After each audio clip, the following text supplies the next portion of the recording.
Welcome to Mornings with Mindy. In this video, I'm going to be showing a typical grouping of whales that would be found in the breeding grounds. This video was taken down in the Silverbank Marine Sanctuary off the coast of the Dominican Republic. The first thing I want to point out, though, you can see those bright patches moving through the water. That's actually their pectoral fins. Their pectoral fins are bright white, so they kind of look like they're glowing as they're reflecting the light, and that's an easy way to see them as they approach the surface of the water. The rest of the whales are kind of a dark gray, so that's harder to see. It blends in, but you'll see those pectoral fins pretty well. And even when you're under the water, that's the first thing you'll see as well, and then as you get closer, the whole image of the whale appears. There are three whales in this grouping, which I'm going to talk about. So once the first two come up, I'll explain who they are. Okay, so right here there's two up. The one in the far back, this is what they call an escort whale. This whale is not related to the other two. And what he is doing, it's typically a he, not always. Sometimes it is a female going along, as a little groupie, but this is probably a male this time. And what they do is they are hoping to mate with the female, or the mom of the calf. They're hoping to mate with her. Although if she has a calf, chances are she's not going to be mating this season. The females mate basically every 2 to 3 years. But even so, the males will come along and they will kind of claim a female, whether she has a calf or not, and they will ward off any other males who are trying to come in and take her from them. They'll even kind of sometimes get angry with the boats if we would get too close, thinking, we're a challenger to them as well. Oddly enough, this one is on the far side. A lot of them, almost all of them, as we were out in the boats, would always come between us and the mom and calf. And then they would even kind of steer the mom and calf away from the boat. So that was kind of interesting. This one, for some reason, is on the far side, at least at this point in time. This one here, this is the calf. All right, this is the baby. And I'm going to talk a little bit more about the baby here in a moment once you get a better view of its back. Mom is under the surface of the water right now. She's kind of this clearish, whitish blob. That's her pectoral fin. She's headed in this direction. So she's coming over towards baby here, and she'll be up in a moment as well. You'll get to see her. The females, if you're comparing the same age, the females are typically larger, and you could definitely see that as we were out in the Silverbank. That's the escort. Again, they like to display their manhood and look strong and tough and try to discourage any other competition. So that was a tail breach. We saw lots of surface behaviors from the escorts for sure.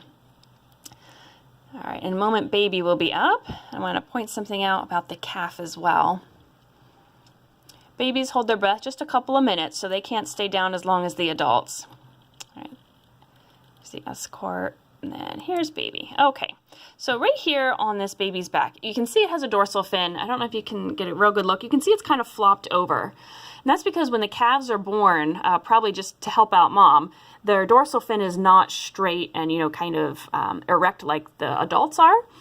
It's kind of just flopped over. It's laid over to the side until after it's born. And then as it gets older, it will, the calcium in there will harden and it will stand up more like slightly like triangle or hook shape like the adults have. So that tells us this one is pretty young. A lot of the ones we were seeing were only a couple of weeks old, and this is no exception to that. So in a few weeks, that dorsal fin will stand up more straight, but right now it's a little flopped over, so it just means it's a young calf. There goes the calf down.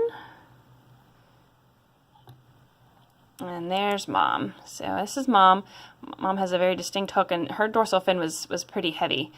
They claim that the calves will inherit the shape of their dorsal fin from their mother.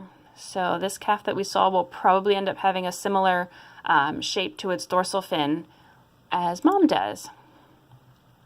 There's another tail breach by the escort. It was kind of funny. The females, you could tell at times, were just like, you know what, I am tired of this escort, and they'd be chasing them off. They're like, you know what, you're not going to get any excitement from me this year, so just go away, buddy. So it was interesting. They don't necessarily like having them around, but they're there all the same. But this would be a typical grouping, the three whales. And if a challenger were to come, the two males or three, we saw groups of even 5, 6, and upwards of males fighting. So once they determine who the winner is, then they would kind of go off with the female. There are times we saw a mom and a calf without an escort. We were usually excited in that case because they were usually a little more calmer and easier to get in the water with.